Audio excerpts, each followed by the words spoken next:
ಇವತ್ತಿನ ದಿನ ಚಾಲಕರ ದಿನ ಇರುವುದರಿಂದ ನಮ್ಮ KSRTC ಸಿಬ್ಬಂದಿಗಳಿಗೋಸ್ಕರ ಒಂದು ಪುಟ್ಟ ಕವನ. ಬೆಳಕು ಮೂಡುವುದಕ್ಕೂ ಮುನ್ನ ಮನೆಯ ಗೋಡೆಗಳು ಮೌನವಾಗಿರುವಾಗ, ಹೆಂಡತಿ ಮಕ್ಕಳು ಇನ್ನೂ ನಿದ್ರೆಯಲ್ಲಿರುವಾಗ ಕರ್ತವ್ಯದ ಕರೆ ಇವರಿಗೆ ಎಚ್ಚರ ನೀಡುತ್ತದೆ.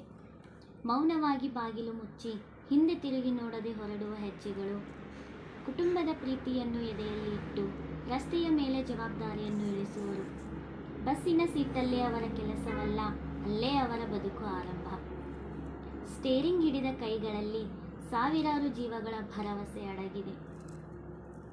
ಮಳೆ ಸುರಿದರೂ ದಾರಿ ಬಿಡರು, ಬಿಸಿಲು ಸುಟ್ಟರೂ ತಾಳ್ಮೆ ಕಳೆದುಕೊಳ್ಳರು, ಚಳಿ ತತ್ತರಿಸಿದರೂ ಗಮನ ತಪ್ಪದು. ಸುರಕ್ಷತೆಯೇ ಅವರ ಮೊದಲ ಪ್ರಾರ್ಥನೆ. ತಮ್ಮ ಮಕ್ಕಳ ಶಾಲಾ ನೆನಪುಗಳನ್ನು ಮನಸ್ಸಿನ ಮೂಲೆಯಲ್ಲಿಟ್ಟುಕೊಂಡು ಪರಿಚಯವಿಲ್ಲದ ಪ್ರಯಾಣಿಕರ ಮನೆ ಸೇರುವ ಕನಸುಗಳನ್ನು ಸಾಗಿಸುವರು.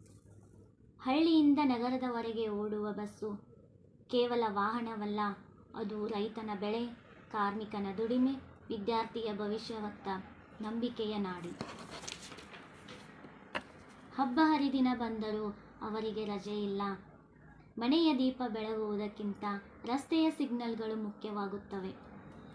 ರಾತ್ರಿ ನಿದ್ದೆ ಕಳೆದುಕೊಂಡ ಕಣ್ಣುಗಳಲ್ಲಿ ಬೆಳಗಿನ ಆಶೆಯನ್ನು ಹೊತ್ತು ಕತ್ತಲೆಯಲ್ಲೂ ದಾರಿ ಹುಡುಕುವರು. ನಿಜವಾದ ಮೌನ ಯೋಧರು ನಮ್ಮ KSRTC ಸಿಬ್ಬಂದಿ.